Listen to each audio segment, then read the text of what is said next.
గోధుమ రవ్వతో పులిహోర వేసుకున్నాము. ఈ గ్లాసు రవ్వ తీసుకున్నా. ఒకటికి 2 నీళ్లు పోసుకొని ఉడికించుకుందాం. ఒక గ్లాసుకి 2 గ్లాసుల నీళ్లు పోసుకొని మసలు పెట్టుకుందాం. ఎసరు వచ్చిందండి. కొంచెం ఉప్పు వేసాను, పసుపు, 1 స్పూను ఆయిల్. ఇందులో రవ్వ పోసుకుందాం. దింపేసుకొని చల్లార్చుకుందాం. స్టవ్ మీద బాండి పెట్టి పోపేసుకుందాం. స్టవ్ మీద బాండి పెట్టి పచ్చిమిరపకాయలు, శనగపప్పు, జీలకర్ర, ఆవాలు, పల్లీలు వేసుకొని వేయించుకుందాం. ఎండు మిరపకాయలు, కరివేపాకు, కొంచెం ఇంగువ వేసాను. రవ్వలో వేసుకున్నాము. కొంచెం ఇందులో వేసుకుంటే సరిపోతుంది. దింపేసుకొని రవ్వలో కలుపుకుందాం.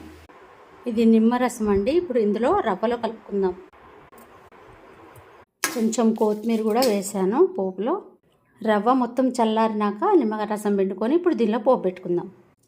పోపు వేసేసుకుందాం. చాలా బాగుంటుందండి. మీకు ఒక్క పొద్దులప్పుడు, ఏకాదశి అప్పుడు కూడా చేసుకోండి. చాలా బాగుంటుంది. రెడీ అయిపోయిందండి.